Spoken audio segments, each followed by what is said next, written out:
Hello there, World of Tankers, and welcome to the channel. I'm of course your host, Droodles, Blitz, and in today's video we are going to be playing and talking about the Russian Tier 8 Tech Tree Tank Destroyer, the ISU-152. Now the ISU is all known about the BL-10. It's a 152mm armament it carries that has insane damage per shot at 640 with crazy penetration values. What the ISU isn't known for is everything else. It's not the fastest, it goes 43, but you gotta keep in mind it's very slow on acceleration as its power to weight ratio is 16.5, and yeah, its terrain resistances aren't all too great. In fact, it's terrible at traverse, only going at 31.92 degrees a second. Ooh, that's pretty similar to Tier 8 heavy tank traverse, not tank destroyer. When we take a look as well at the reverse speed, only 12. Ooh, yeah, if you put this tank in a position you need to back out of, you better be hoping that there aren't tanks aiming at you, because you're not going to get out of that position without bleeding at least a big chunk of your hit points.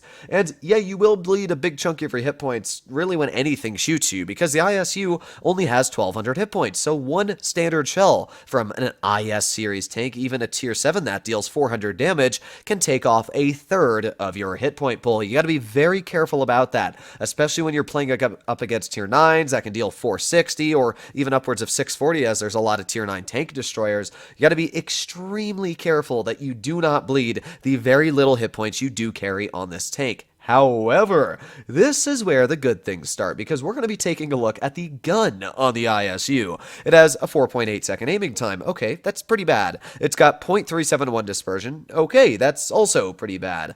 But what about the reload? 13 seconds for a 640 alpha? And I want to point out that I'm running calibrated on this tank. If you decided to run gun rammer like most people do, you're going to have almost 3200 damage per minute on a tier 8 tank destroyer. Now, the reason I run calibrated is just for a meme. I think it's funny to get 300 millimeters of standard pen, and as you're going to see from the battle I'm going to show you, it definitely did not limit my capabilities in this game. So yeah, the gun, it's got 2,900 even with calibrated, which is insane. Only a 13-second reload for 640. I mean, the E100 up at tier 10 has around a 16-second reload for the exact same alpha.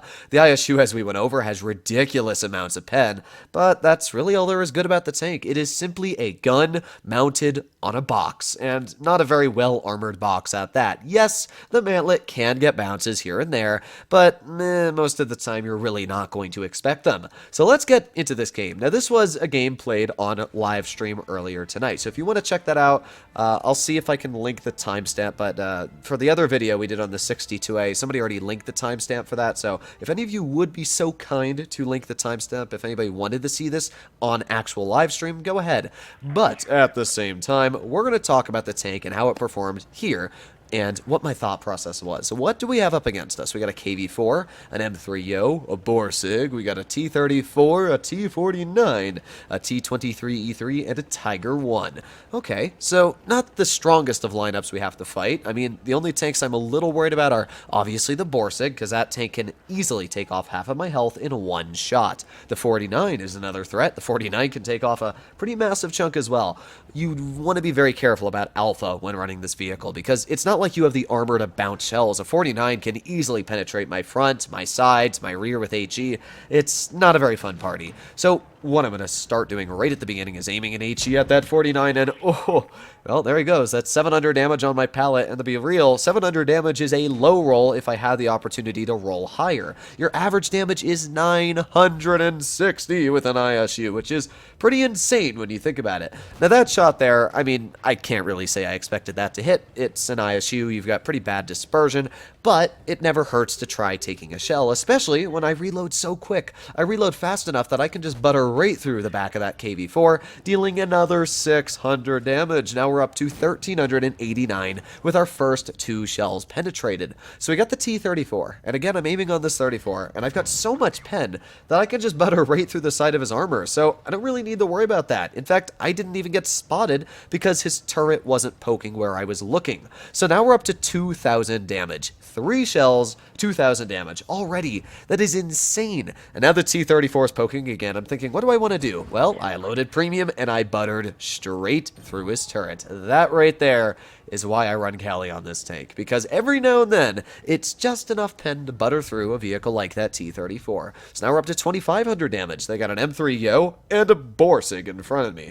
Okay, well, what am I going to do here? I'm trying to think, because the Borsig might not be the best player, but it can still easily take a half of my hit point pull away, and he's right there.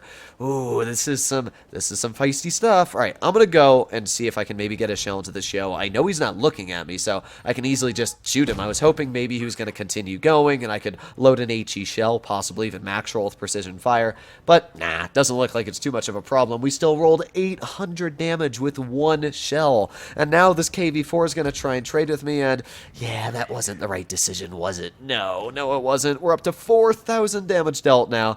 We've only lost 300 hit points, which means we can still take a beating here. And now, well, we've got the KV-4. Well, we had the KV-4, sorry. Gotta correct myself there. So we're up to 4,200 damage. They got the Tiger. They've got actually 4 tanks left, which is a bit of a worry. Right now, we're about to make that 3, though, because yeah, there's not much else to say. We rammed the Borsig, which took off about 250, and then we only needed to run 700, which 960 Alpha is always going to do for somebody that's not running Spaliner. We got the Tiger off to the side, who does finish off my lightweight. You can see I was trying to shoot as quickly as possible to save that lightweight. Unfortunately, I just didn't trust my gun to snap it, so I had to wait there a little bit longer, and unfortunately our lightweight did die. But hey, we're up to 5,600 damage, and that means we get free reign on the T-23 E3. Now, the last time the E3 was spotted was over towards our spawn, so it was pretty common sense that this guy had to be coming up behind us. So now all I'm going to do is I'm going to drive straight towards C. I mean, it's a tier 7, so I'm not super worried.